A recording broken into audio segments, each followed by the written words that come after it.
afternoon. Welcome to Thurston County Board of County Commissioners work session for February 17, 2021. This one on the Mazama Pocket Gopher Annual Review, set for 1 hour. It is 2:02 p.m. My name is Ty Mentor, Chair of the Board of County Commissioners. Vice Chair Commissioner Gary Edwards and Commissioner Carolina Mejia are present, as well as County Manager Miro Chavez. Our CPED is Community Planning Economic Development Director Joshua Cummings, as well as Brett Burris and Jennifer Davis, our two managers underneath Josh, and Vince McDowell, all here for the Gopher review process. And so, no further ado, we also have a call-in option, as well as this being live streamed through a Thurston County YouTube channel. And I don't have the number handy. Yes, I do. 360-252-9020, pin 1234 if you need to follow along by phone. Ramiro, go ahead. Do you have a copy of the briefing paper, Commissioner? I do not. I'm pulling them up on my computer screen. Let me see if I can get you a copy. Just give us a minute. I've got all the documents open, but... Yeah. Okay. So let me begin this briefing by give you at least a hopeful introduction that at least this is hopefully the last year of this process. And the reason that I'm stating that is this is related to the interim process related to the pocket gopher mitigation process that we go through when a citizen is asking to build anything within the environment where the protected pocket gopher lives and thrives. So this is a process that has been implemented over the last, I believe, since 2015, if I recall. And there has been variations since as to how this interim process works on a yearly basis. So staff is going to walk you through today in terms of what the process that we utilized back in 2020. And I believe at some point also it will engage whether the board like to change or maybe see some options to deviate from what we have implemented in 2020. Josh. Thank you, County Manager. Commissioners, thank you for the time. I do also share the County Manager's hopeful optimism that 2021 will be the last review season of this interim process, as Jennifer Davis's group has worked so hard to create a collaboration with the U.S. Fish and Wildlife Service on a habitat conservation plan that will allow for us to sunset the interim review process in 2022. But we're working towards that goal. This briefing, the Mazama Pocket Gopher Interim Gopher Process Review, has been in the past 30 minutes, but we wanted to extend it just a bit so that Jennifer could provide an update on that HCP process. And then also to take a minute to think about the Endangered Species Act. There's lots of different ways that we can think about ESA and protection of species throughout the country. And an alternative present could have been that when the gopher and other species were listed, no development could have happened in Thurston County. But the Board of County Commissioners at the time, and then going forward, ongoing boards of county commissions, have re-engaged this interim process each year. And our development services group, which is the lens you'll be looking at this through today, is working hard to ensure allowance of building where it meets code and ordinance in Thurston County. So today will be Brett Burris providing a look back at the 2020 season, and then a look forward at the 2021 season, and then Jennifer Davis providing some input on the HCP. But I don't want to lose sight of the fact that this current present could have been completely different without the good work of the staff in development services and the direction from the Board of County Commission. So we'll let Brett get to the numbers. I don't want to steal his thunder, but I just wanted to say thank you again for your support, Board. Any questions while Brett's getting his presentation queued up?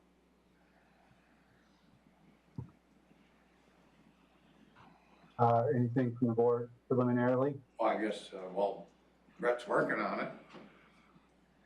If you're asking, well, Brett's working on it, a couple Yep, things. that's what he has. Okay. One of the couple things I'm concerned about is if gophers have been spotted or noted, or however you want to refer to it. I don't think anybody sees gophers. I've never talked to anybody that's seen a gopher, really, just a gopher hole. So, how long is that period of time between you can have in which you can have another review? And I'm interested in that. I'm interested in that 600-foot radius or something around it, that maybe we could give some relief to citizens. Okay, we could add that to the list of questions in terms of the time review that the board has decided in the past and that 600-foot radius. We'll add that to the list. Thank you, Commissioner. Brett, how you doing on getting that presentation? I am ready to share.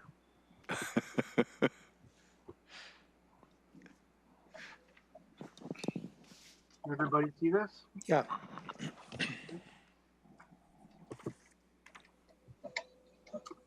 Thank you very much. Brett Burris, Building and Planning Manager for Community Planning Economic Development. We are going to go over the 2020 annual review as it relates to the interim gopher review. Today we'll do a 2020 recap, go over some of the process improvements that we have implemented, and then go over some next steps. So in the big picture, Jennifer Davis will speak to this, but the final draft HCP was submitted to U.S. Fish and Wildlife. The NEPA process has begun and on a path toward an incidental take permit or an ITP. The other thing we did is you, the Board of County Commissioners, codified 3-year vesting period for gopher-only reviews, and that's through our critical area determination application. All the while, we continued to field survey protocols and kept pace with the demand. There was no backlog. CPID hired an associate planner / biologist to conduct the screenings, review consultant reports, provide annual reporting to the U.S. Fish and Wildlife Service, as well as review conservation easements for those individuals who had the opportunity to do their habitat conservation plan for their specific property. Again, this resulted in no backlog, and staff regularly met to review applications and to avoid gopher impacts as it related to development.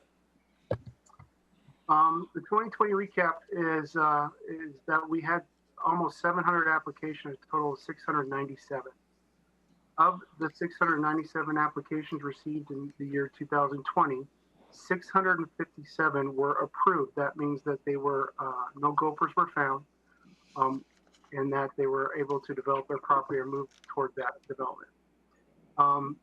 Not yet approved are those that were submitted not within the window of review, which is June 1 to October 31st. And then we are continually getting, we continue to get consultant reports toward the end, because as long as they did their screening within that timeline, they could submit anytime, and we received a couple at the end of 2020. So there are still about 25 in review. And of the total number of sites that were screened, 15 sites were determined to have occupancy of gopher population. And I'd like to note that those meetings of staff that met to try to avoid gophers, of those 15, 3 were able to avoid, and CPED staff were able to help them continue on with their development. I might jump in real quick, Brett. This is an important part of the discussion here. And so what Brett's done here is he started with the prairie habitat soils at that 700 review. I'd like to lift up a little bit. The BDC in 2020 had received over 4,000 applications into the BDC. And of those 4,000, about 700 went through this process. And of that 700, about 15 or so, as you can see there, needed help to avoid where an HCP would have been, is the best path forward. So out of the 4,000, all the applications in 2020, about 0.4% were stuck in the process and needed an HCP. I consider that, it's difficult for the people that are currently stuck waiting for the HCP, most definitely. but it could have been much worse if not for the great work of the development services team in this review process. And just to kind of go over the review process real quickly, we do partner in coordination with U.S. Fish and Wildlife Service to meet what we believe is their guidelines and standards and how the species operates, the gopher in particular. And so what we do is a first review and then a second review. And I think, Brett, it might take a moment to go through what the actual review looks like. From the moment that you see that an applicant may have gopher soils on their property for mapping. Okay, so the screening process, just to summarize what Josh went over, is that it's a two-step process.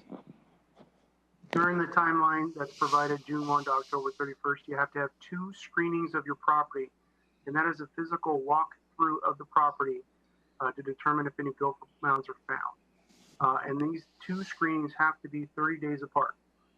So that affords the opportunity to come back a little bit later to confirm or not confirm whether or not gopher presence is on the site. If gophers are found to be on the site, the application is then reviewed internally to determine if there is any way to avoid.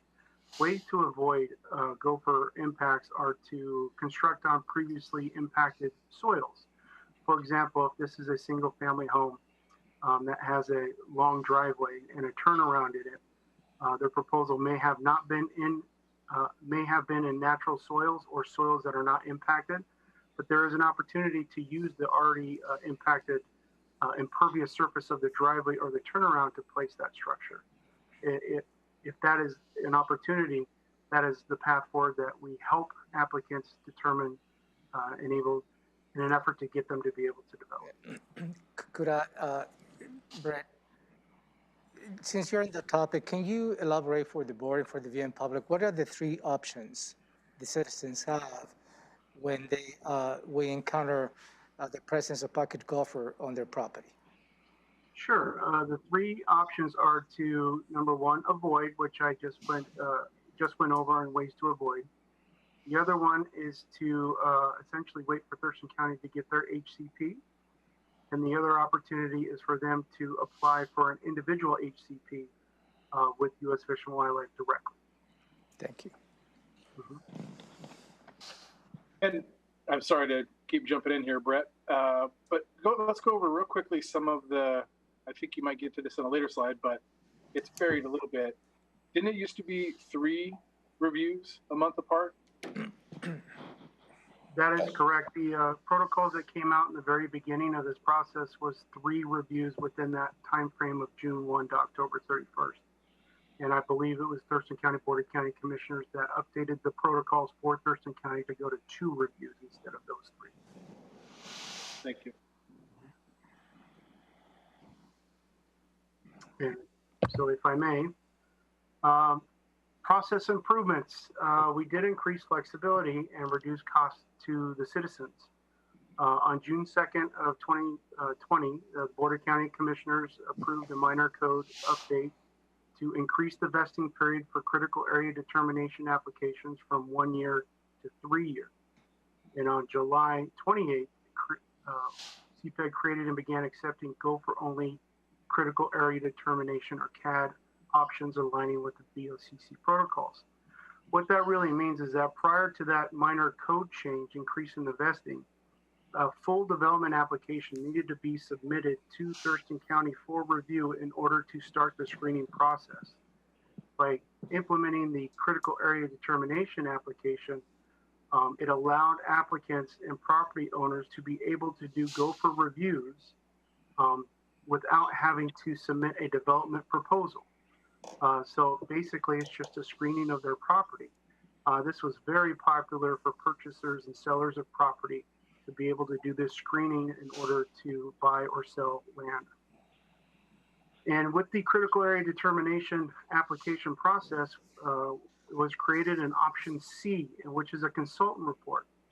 This allows property owners and applicants to hire consultants to do the surveys and at a reduced cost for 1 hour of our time, review the consultant report application increasing efficiency and time of review on an average of about 2 weeks. So by doing that minor process improvement, we increased our flexibility, giving people the opportunity to submit Gopher only, and we also reduce costs to the applicants, which I think is a big benefit for everybody. And I'll also mention a third item is, again, I'll repeat myself, is that the turnaround time was a lot quicker. Instead of waiting for 2 reviews 30 days apart, if they got their consultant report, they got their results back in 2 weeks. And more on the Gopher only application. I'm sorry, Brad, sorry. Please. I know you went through this, but it's really important to emphasize some of the decisions the board made to increase the critical area determination from 1 to 3 years. And right now we're at a 3-year period, so a citizen don't have to come back every year to go through the same review as it used to be years ago. That is correct. The Board of County protocols provided our 3-year vesting. All we did is create an application that better aligned with the needs of the applicants and the property owners. Once you are cleared, for lack of better words, of pocket gophers, you are vested for 3 years. So there's no going back as long as an application for development comes within those 3 years. Vested, no other reviews needed. And, Brett, maybe speak a little bit to how we got to that 3-year period, how it aligns with our current code, and how we had run that by the PAO to receive the input from the prosecuting attorney. Sure. So when I got here, the application for Gopher review was twofold. You can submit a septic development application, or you can submit what was called a residential building permit application. Both of those applications vested a project for 3 years and were the only applications available to use for pocket gopher reviews. Those 2 types of applications required a development application. Where is your septic tank located? We need a site plan. We need to know what drainage system you're using. Or we needed to know the footprint of the building you were going to use. Where's your driveway? Where's this? Where's that? So the development, it was an actual development site plan proposal. It was big and expensive. Correct. It created design work, created design review by staff, so on and so forth. By increasing the vesting of the critical area determination, a site plan is required, but it's essentially just drawing the lines on a piece of property and providing the existing structures, if you have them on site, to some minimal scale. So design went down, timeline for review went down, and let's not forget the consultant only option C, which increased the timeline of review as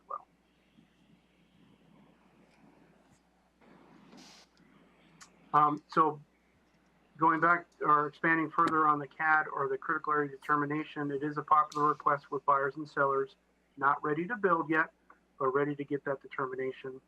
The Board of County Commissioners allowed us to provide a 3-year vesting period without specific development. Again, more efficient use of staff time, and then reduced application fees for citizens in general. So with all of the successes implemented in 2020, Community Planning and Economic Development proposes no changes to the official protocols for 2020. However, if the Board of County Commissioners has any suggestions or recommended changes, staff will research and provide revised protocols options at a later briefing. And if the Board of County Commissioners proposes no changes or suggestions, we can come back at a later date and provide you with the 2021 protocols that can be adopted. Sorry, Brett. Please go ahead. Before we wrap it up, let's go back to one of your earlier slides so that Jennifer can provide her update on the HCP. And so before we start tweaking this interim process or discussing any tweaks to this interim process, let's talk about whether or not we may need it and where we're headed on the habitat conservation. Let's go one more forward. Jennifer, are you ready to go? Sure. So Slide three. I don't really need a slide. So the HCP, as Brett mentioned, was submitted to U.S. Fish and Wildlife Service last year and accepted by the services. And this was after years of work and many drafts, 4 drafts. And we were able to start the National Environmental Policy Act review. So the NEPA review, which under current Department of Interior order, U.S. Fish and Wildlife Service secretarial order, needs to be concluded within 1 year of starting that process. So the environmental impact statement that will be published for the HCP is currently being drafted by a consultant working with U.S. Fish and Wildlife Service and with Thurston County. We're very engaged in this process. And the draft of that should be published in April, and there will be some public outreach and opportunity for comment. There may be some additional revisions or tweaks to the habitat conservation plan in response, and then a final environmental impact statement will be published by October of this year. And once that environmental review process is concluded, we're on the path to getting our incidental take permit from the U.S. Fish and Wildlife Service. And what that permit allows the county to do is to move away from this site-by-site review process and really implement a landscape-wide and habitat-based process where individual property owners will still be avoiding and minimizing impacts on their individual sites, but ultimately will be able to mitigate for their impacts and allow the county to use mitigation funds to purchase and manage in perpetuity much better habitat for the gopher and for the other species covered in the habitat conservation plan. Nobody is going to be forced to sign up for our HCP. They'll still be able to negotiate their own habitat conservation plan with the services. That's very expensive and takes many years. So what we're thinking is our HCP, once through the environmental review process, will be implemented and ready for folks to come to the counter, get a counter-based review, write a check for mitigation, and move on with their project, which is, I think, the end goal. I think a lot of folks are excited and waiting for that to happen. I should say there will be work going on this year at the Planning Commission and eventually to the board, where we're actually writing the ordinance that will codify this new permit process so we can hit the ground running once we get our incidental take permit issued by the services, hopefully either by the end of this year or in very early 2022. That's great, Jennifer. That's right on. So as I relayed to the board previously in previous meetings, 2021 is that hit the ground running planning effort for the 2022 year. And that includes getting the land for mitigation and then handing over the plan to develop the permitting process for Brett's group. So it's been in Jennifer's group, the HCP, and then as it transitions to the ITP, the incidental take permit, it transitions to Brett's group in 2022. But the planning for that happens right now, all that permitting process. And so those two big things are happening while Jennifer's still working through the process on the HCP, and recognizing that the county is kind of the intermediary. This concept, ESA, is a federal law, so this will be a federally mandated permit that we, essentially the county, are working on behalf of the citizens to make this process easier for them going into the future.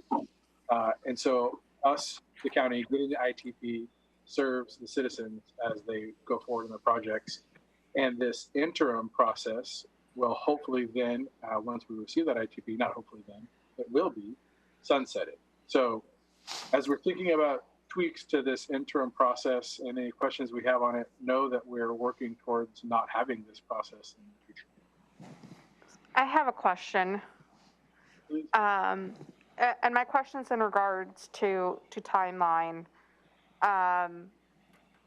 When do we see actually this being implemented so we don't have this interim process? Is it 2021? Is that the magical? First quarter 2022 is the target. Okay. So we're awaiting The final determination, like Jennifer just relayed on the NEPA, the federal government has 1 year from October of 2020 when they first formally accepted our HCP. They've got 365 days to review it and make a determination, the NEPA determination. So our first magic number is October 2021 to hear if they're feeling good. The federal government is moving forward to the next steps. And then they've got to the federal government has to build the actual permit, which we hope to then receive in the first quarter of 2022. Does that help? Yes. Maybe a follow-up to the timelines, Josh, if you can explain, the interim process is a very finite window that we can process the inspections. And it's, I believe, from May to October. One of the many advantages of getting the HCP, that window would no longer be applicable because any citizen net permit can be processed 12 months of the year. Is that correct? That's correct. Yep. Yeah, the side-by-side visit, and Brett, you jump in here if I get this wrong. The side-by-side visit has that limited time period because the federal government has determined that's when the gophers are active. And so we need to see if their mounds are being built during that period. But with the HCP, it will be a 12-month process. So much expanded. Could I have another question, Commissioner? Yeah, go ahead. Yeah. And it's a question to Jennifer, and I don't know if you know this. It's 365 days, review period, the U.S. Fish and Wildlife has to go through this process. That was done by an executive order issued by the previous administration. Do you know if the current administration is going to change that? And if so, will that be influencing the projects that are currently in the process of doing so, like our HCP? Yeah, I've asked that question of our regional staff who I have a relationship with over at U.S. Fish and Wildlife Service. They have not heard that rule will be altered in any way. There has been a pause put on all publications in their Federal Register, which ends March 20th. Our draft environmental impact statement to stay on track for this 1 year time period is looking to be published in mid-April. So we should be past any of that pause that the new administration has put into place as they transition leadership at the agency. I'm staying in close contact with them to see if anything will change and gum up the works and move us away from that 1 year. I think that everyone's motivated to get this through because everyone sees the HCP as a much preferred process for processing these local reviews and from Fish and Wildlife's perspective for achieving better landscape-based conservation for the species. So I am keeping in touch and I can let you know when I hear anything different. Thank you. Yeah, and thank you for the question, County Manager. That's the kind of that third piece. While building the permitting process and trying to acquire the land, we are building on that coordinated, positive relationship that we built with the federal government. And for lack of a better word, Jennifer and Chris Chapeau are bird dogging the HCP, making sure it stays on track.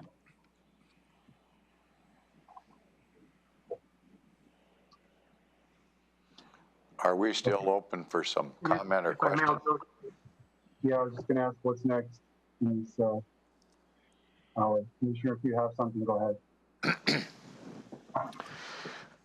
First, I don't want to sound like I don't appreciate all the work that staff has done on this, because I do.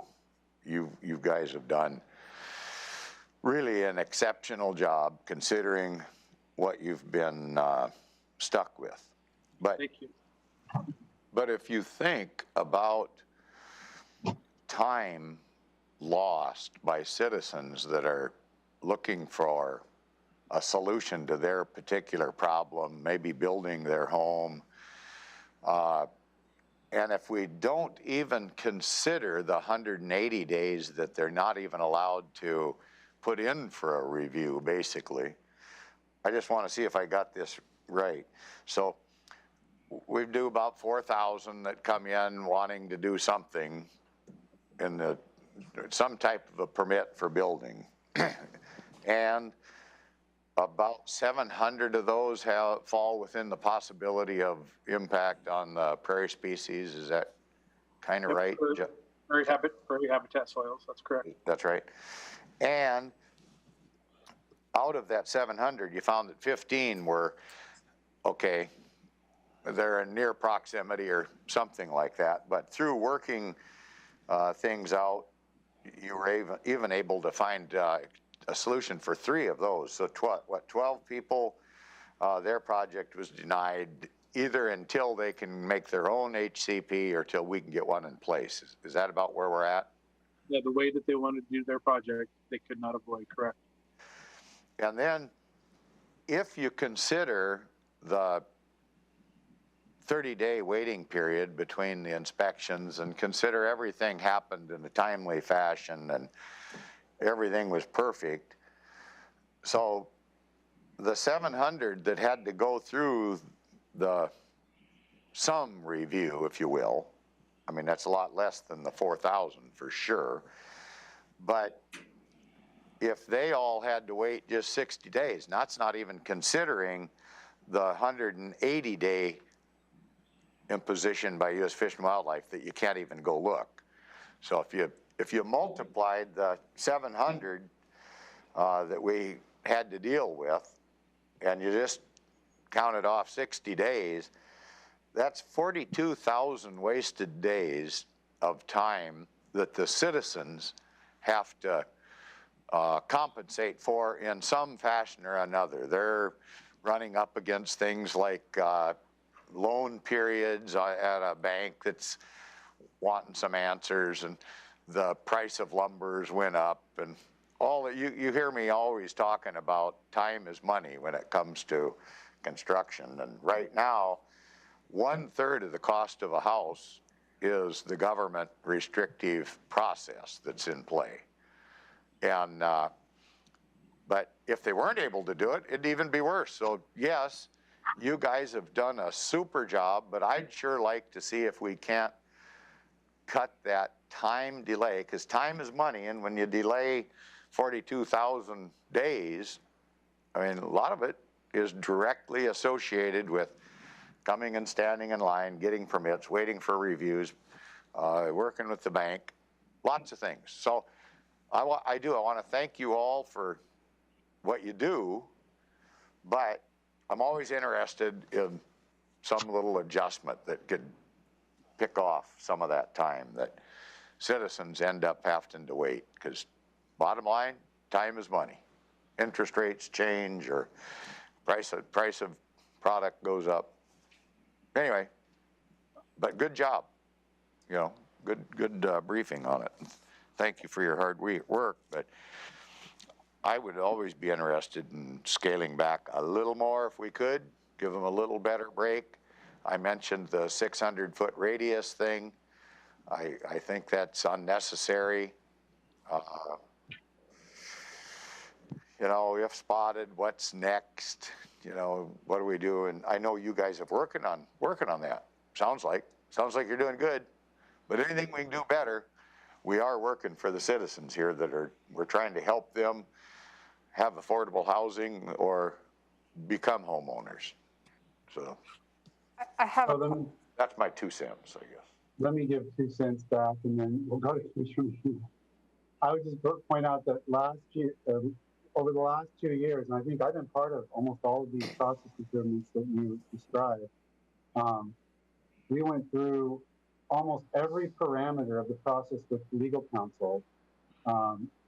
And I believe that the board adopted every single process improvement suggested that council didn't say created an unnecessary or too much of a risk based on the parameters of the Endangered Species Act. So I feel like we've really done everything we can to make the process less burdensome for the citizens. Just the example of the 600 foot that you brought up, we went round and round and round with that, and we're strongly advised by council not to go further than where we went. So that's, and I think you disagreed with that, Commissioner. You've been really consistent, but I think the board was trying to be as responsive as we felt was legally prudent and responsible in order to make this process as streamlined as we can. And I think that these statistics, I'm very pleased by them. I mean, 99 point, Josh, I think you were off by a little bit of a factor. I found, you said less than 0.4%, and my calculation is less than 0.3%. So more than 99.7% of all project applications are not hindered, other than, you know, obviously Commissioner Edwards is right. Obviously there's a process that has to go through, and that process might result in a delay of, you know, 60 days while they get their two inspections, et cetera, for certain projects. But even that's a pretty small percentage. Anyway, I feel good about where we've gone and where we are. And I feel really good about Jennifer's report on the finish line that we're looking forward to. And hopefully this is the last time we even have to think about this criteria. But anyway, those are my 2 cents. And Commissioner Mejia, you had something. My turn?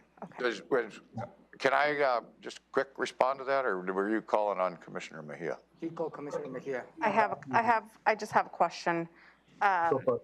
So my question is in regards, kind of like a little follow-up to what Commissioner Edwards said, and just for my knowledge and for my clarification, what is the timeline of this? Is it a year? What's the best case, worst case? What's the average? So, Brett, I'm going to try this real quick, and then you clean it up for me, will you?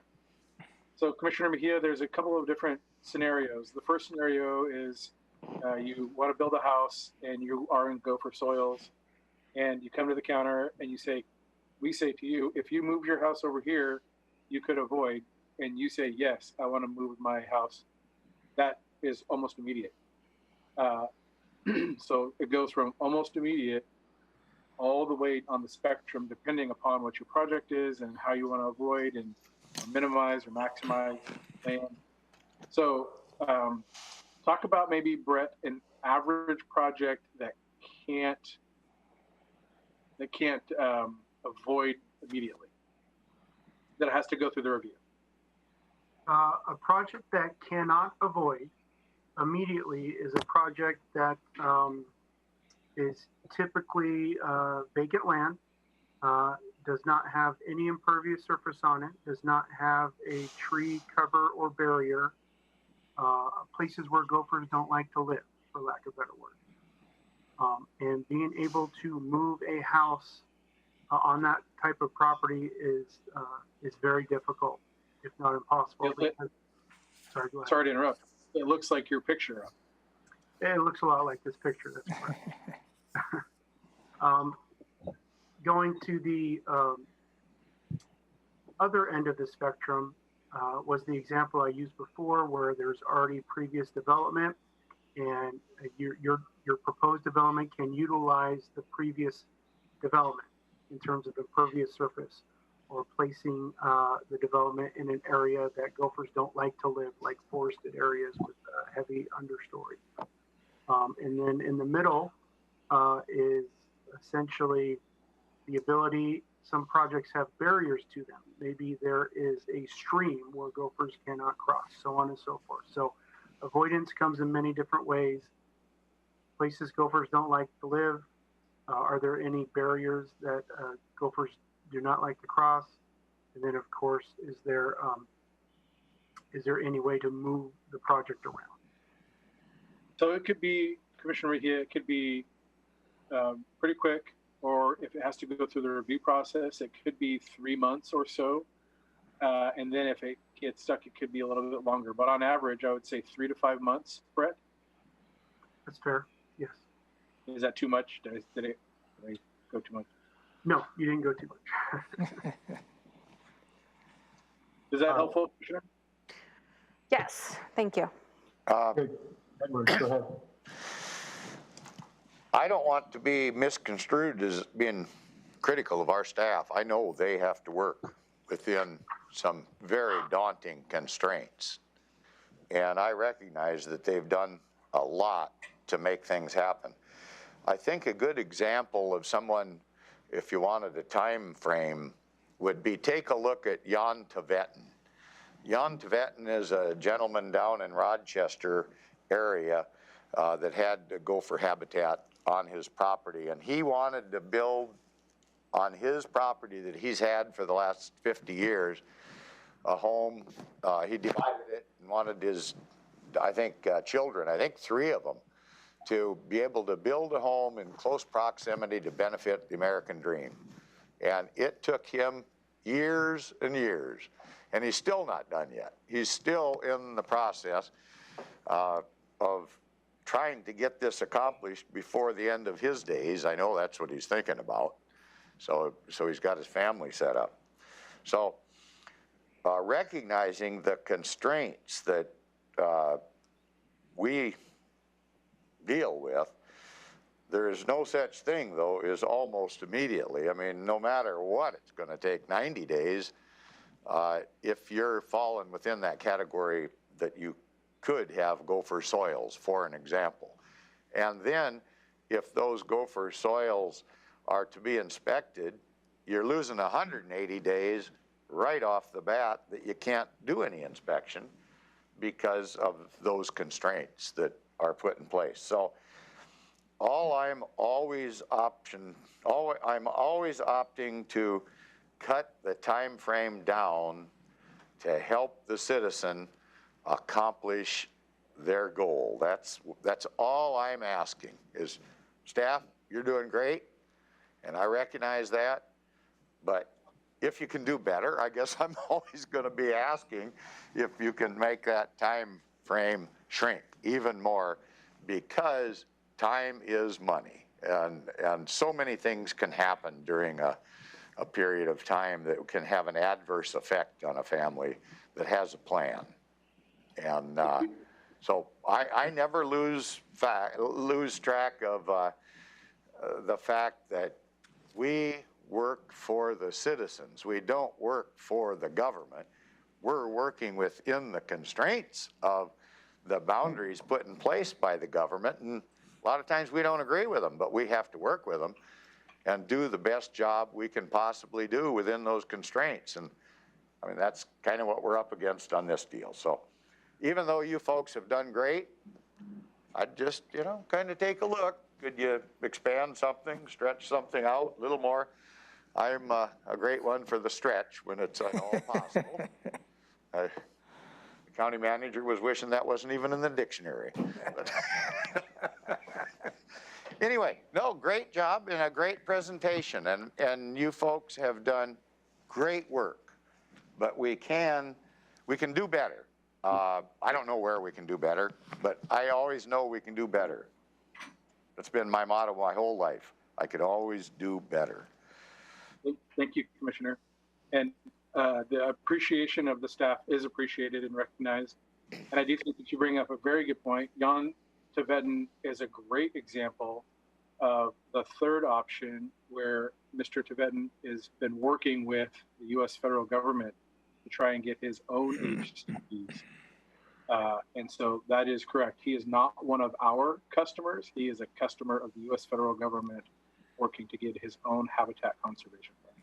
You're right. You're totally right, Commissioner. Good example. Mr. Tvetten is one of those 12 out of 4,000, 0.03% that couldn't find any other option. But he's not an average. I mean, when you talk about what's an average project, he's very much not an average project. He's the poster child for the very difficult situation that crops up 0.3% of the time. So. Thank you, Commissioner. And I would say that he's actually also been an incredible asset in coordinating as we've been working on our HCP. So we appreciate his support. And he's got the patience of Job. Yeah. But also, if I may, with Mr. Tvetten, and I think prior to Mr. Tvetten, I can't remember the name, is Mr. Johnson, the first person who went through the HCP process individually. At the end of the journey, of their journey, which is a couple of years, the county needed to participate to make that a successful process. And as you may recall, even Mr. Tvetten, when they finalized the process and they want to secure an easement in perpetuity, the county needs to step in to take ownership and responsibility for the long-term maintenance until we get the HCP. That was the McLeans. The same as Mr. Tibetan. Yeah, sure. And all that, and all those individuals, HCPs, at the end of the day, the county is there to help them, which we have done in all the cases they have gone through the individual HCPs. Thank you. We've helped when we could, that's for sure. Just always looking for a little more. Anything else to wrap this up for today? Thank you. Ramiro, are we good? Yeah, we're good. I think next step is to confirm the process so we can begin, right? When is that scheduled, Josh? Well, I guess the conversation is up to the board in terms of, are we good to go with the process that's been working, or is there any formal tweaks that we should be reviewing to bring back to the board? Can I ask a question on that, Mr. Chair? Yep. This is something that Brett might know something about. I don't know that for sure, but down in the Rochester area, there was I want to say it was a dollar store, but I'm not sure that's exactly what it was, but it was right there near the interchange, and they wanted to put a commercial retail outlet in that location. And I understood maybe they had a half-acre lot and they needed another half-acre lot. Those two lots were sitting next door to each other, I think, right next to each other, so a total of 1 acre. And the last I heard, it was being held up because half of the site was okay for building. It had been okayed, but the other half acre away, so just 100 feet away, that was restricted somehow. So it held up the whole process of putting that retail outlet in that location, and along with it held up, future jobs and convenience for folks. And to hook up, I mean, we've got a sewer system down there and water, and it seemed so perfect. And then it seems like common sense can never get into the equation somehow. Brett, did that ever get finished, I think, with just 1 minute, I think a better course of action on this question, Commissioner, we do have the citizens response group, and it would be best to get all the details, and we'll check in with you on an answer. How about that? I think it's been handed off to Brett, but I'm not sure. Is that right, Brett? I am familiar with the project site. I have spoken with the property owner, and there's still a bit of research that we are doing to help answer his questions. Okay, I just use that as an example of maybe where common sense could fit in the mix. That's all. Somehow there seems like there's never any room for common sense, so. Okay, thank you, Commissioner. So what I'm hearing perhaps from the board is to continue with the process as stated? Well, I want to continue with the process, but I am, and I don't know if maybe Ty doesn't agree with me on this issue, but I'm always asking for, always be on the lookout for some time savings process that you could put in if we did this. Well, I don't know what this is because I don't work in that arena, and I don't know where Commissioner Mejia is coming down on that either. So that's just as one commissioner, I'm always looking for ways that if you could bring something to us and say, well, if we did this, that'd cut, 2 weeks off or whatever. I just throw that out there. Well, I mean, just for the record, I'm interested in any new idea that we haven't considered. I'm not interested in going back over things that we went into great detail with council over last year and decided not to do. But if there's some new idea that occurred to staff that might be more efficient, I'm always, of course, willing to consider that. But I didn't hear that proposal today, so I'm comfortable with where we're at. Commissioner Mejia, I don't know if you're thumbs up on the current process or you want staff to dig into something additional. Yeah, I mean, I'm always up for new ideas, especially hearing from the people that are actually involved in the process and know if they know of any way to improve it and to better serve, then I would love to hear that. Thank you, Commissioner. And I think that Commissioner Minster stated earlier we have gone through in terms of the staff input and legal counsel's input, and every idea that we've come up with thus far that we've been guided to not add undue risk to the county, the Board of County Commissioners has adopted. We received some of those inputs from citizens down in South County. Mr. Weaver provided his thoughts and helped us with the gopher only process. So we have implemented thus far many items that have reduced the time and the cost. And at this point, the staff is recommending to move forward with the process that has worked. And we have not received any further input from citizens on ways to make it better that are within the prosecuting attorney's guidance. And that will be my recommendation as well, if I may, Commissioners. And again, with my hopeful statement at the beginning of this briefing, that this will be hopefully the last year that we'll go through this interim process and start re-engineering this process that will require engaging U.S. Fish and Wildlife, getting their heads, to nod, this is okay. It's going to put a time component that may not result in any changes. So my suggestion to you is for you to consider, give direction to continue with the process for this one more year.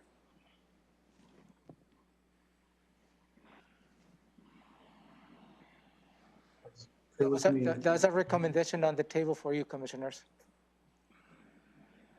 Okay, I need to see thumbs from my teammates. I'm a thumbs up on that recommendation. I see a second thumb. Sure. Yeah, I got all three, so I believe so. Moving forward. Thank you, Commissioners. Always be looking for a stretch. Most certainly. Thank you, Commissioner. Definitely. Thank you, guys. Thank you. Good job. Thank you. Thank you. Have a good day. Thanks. Hey, one more question. One more question. Yeah. Who is that guy with the beard who joined the Zoom meeting? Say hi, Vince. Hello. He's let us know if we made a mistake, our facts. He's the one that really knows what's going on, right? Okay, thank you. Did you know that gray was coming before you grew the beard, Vince? I had a feeling, yes. I've had that unpleasant surprise myself. That's very cool. All right. Thank you. Thank you. Thank you.